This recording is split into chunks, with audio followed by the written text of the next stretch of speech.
गुरुदेव शिष्य परंपरा सिखलाती, गुरुदेवों भाव का सम्मान करो, अंतरिक्ष भले काल्पनिक है, धरती नभ पर अभिमान। प्रतिष्ठा कर्म अर्जित करते, प्रतिष्ठा कर्म अर्जित करते संतत को निष्कामों में बांधो और वासुदेव कृष्ण की गीता को कर्मों में निमित्त बनकर साथ। क्या बात।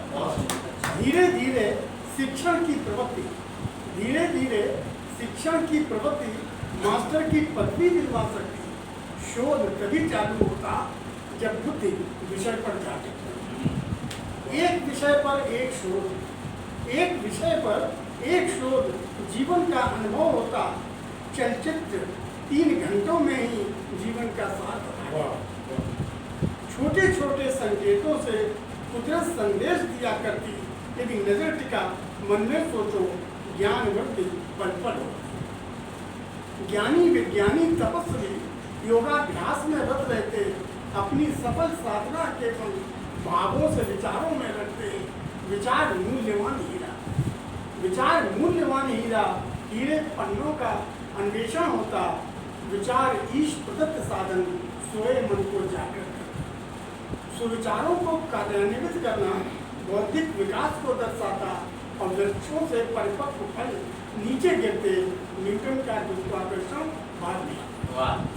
आकाश असंख्य विचारों की संपत्ति, आकाश असंख्य विचारों की संपत्ति, मन में क्रमशः विकास होता और शास्त्र मंत्र संग्रहित करते। मंत्रोच्चारण ब्रह्मांड में होता। अन्वेषण कोई उपलब्ध नहीं, अन्वेषण कोई उपलब्ध नहीं, स्वप्न अवस्था में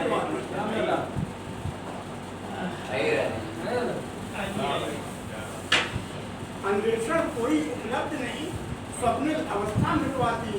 दृष्टि पैनी हो जाते ही व्यक्ति व्यास प्रकाश में आती।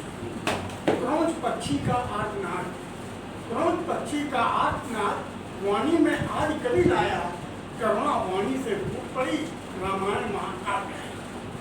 कभी मन के आघातों को स्वच्छंद रूप में जड़ देता, कभी ईश्वर की रचनाओं का मूल्यांकन ऋग मंजूष में करता।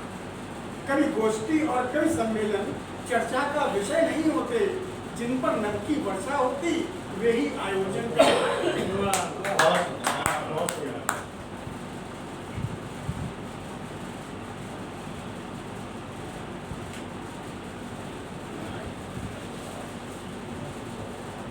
एक और छोटी सी लघु कथा थी, इसको काव्यबद्ध किया है। अभी आपने सुनाया तो मुझे ध्यान आया, अरे ऐसी तो मेरी भी लिखी पड़ी है। लघु कथा थी तो उसको काव्यबद्ध किया।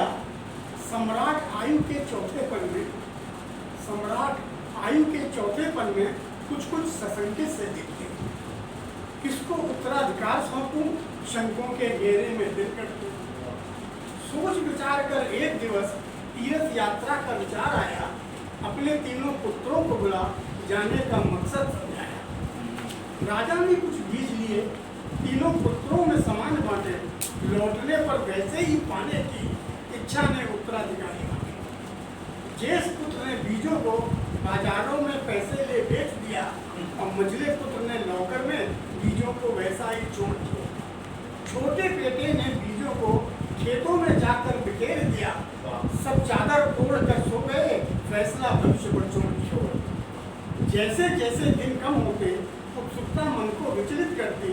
राजा बीच में आ दबका, तीनों की आशाएं डूबिल होती। राजा ने कुशल चेमता पूछी, ज्येष्ठ पुत्र से बीज मांगे। बोला सम्राट अभी लाया, मैं तो हाथ में पेट आया। राजा ने बीजों की परीक्षा की। बोला यह तो इस वंश के बीज है।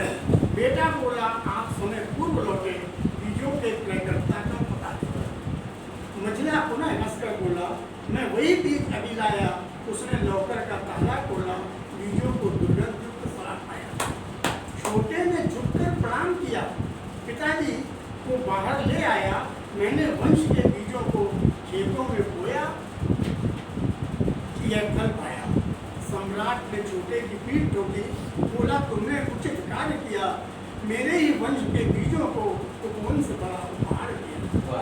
राजा ने बोला जो बीज बेचे उसने अपना वजूद खोया। नौकर में सुरक्षित बीजों ने उनको दुर्गंधित अभिशाप दिया। खेतों में लहलहाते बीजों लाखों लाखों बीज उपजे, अपना वंश चमकाने में छोटे ने कुछ प्रकार के पद लूटे।